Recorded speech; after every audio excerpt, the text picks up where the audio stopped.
Hey guys, so yeah, Friday. Working on my bag a bit. I got the foam in there last time I showed it.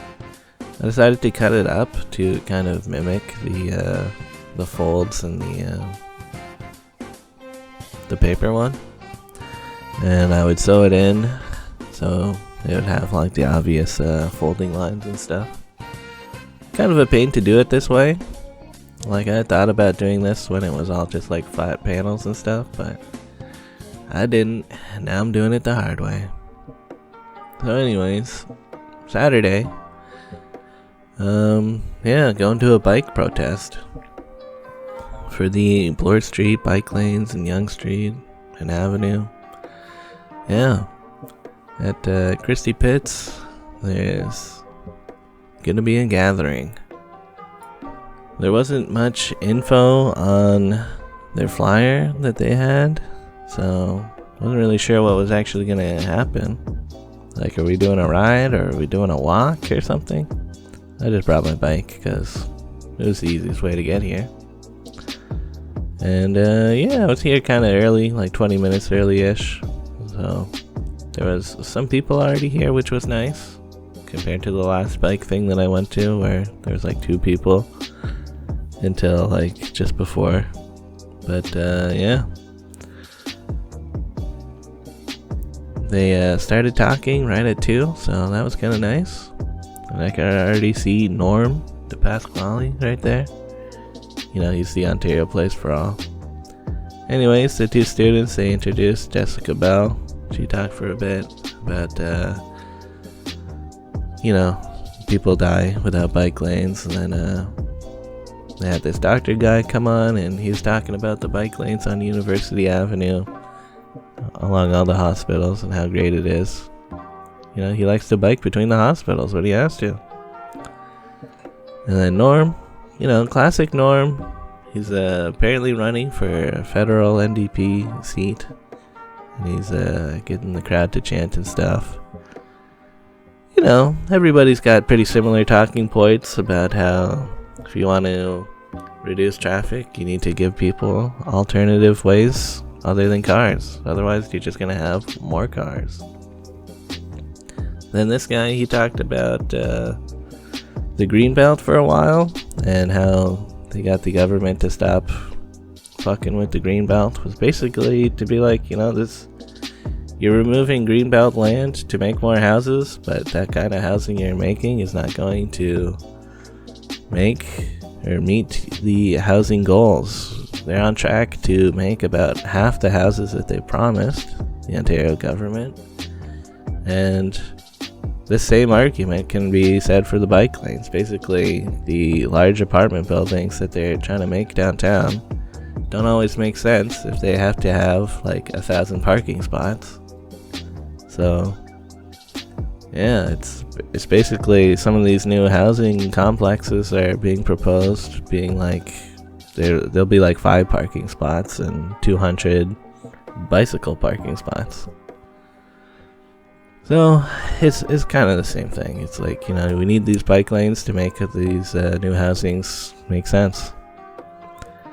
Anyways, once everyone was done talking, they're like, all right, let's do our bike ride. We're gonna ride from here to Bloor and Yonge.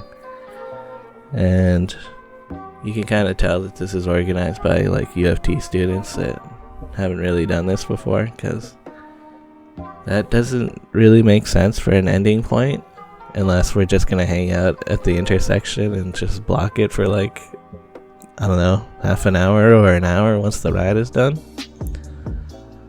But I guess we had a big enough crowd that the police is doing a protest escort kind of thing. So they told us, just go through the red lights, do not stop, ride on the eastbound lane if you want. You don't have to stay in the bike lane. So that's pretty much what we're doing. And every now and again we get to a spot like Bathurst where people are trying to get into the subway, so they'll just walk through, which, like, that's fine. Honestly, we're going so slow, it's like you could probably walk through the protest most of the time. And yeah, somebody was honking a lot along here. I was like, is this person like mega pissed? Or no, they weren't pissed. They were actually happy. They're like, yeah, go bike lanes and stuff. So that was kind of neat.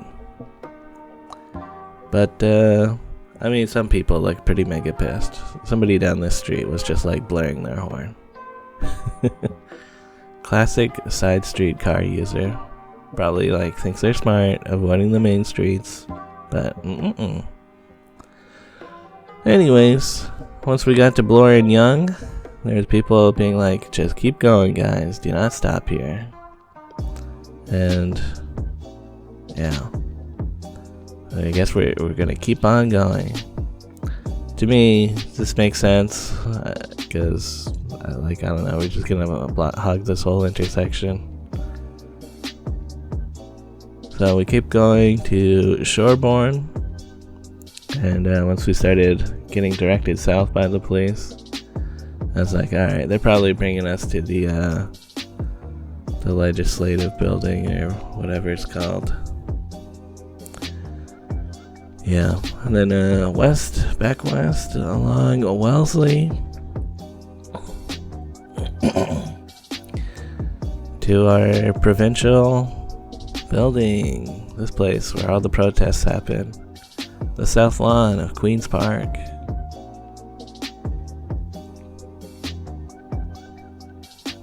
Yeah.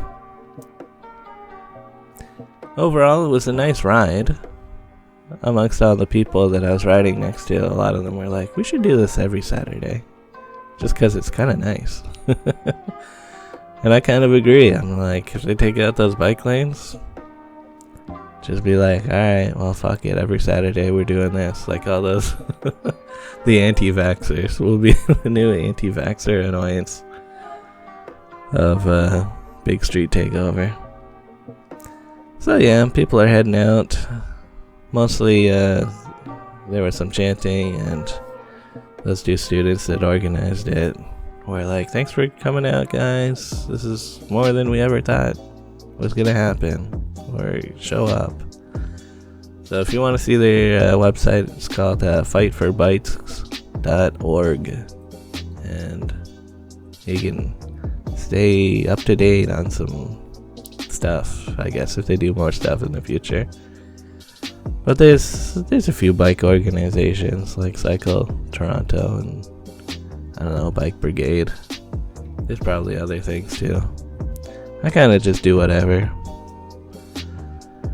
So yeah, that was neat.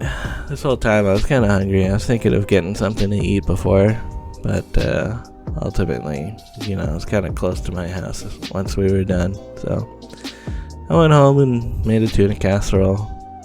Watched some Lower Decks. That was a good time. Later, guys.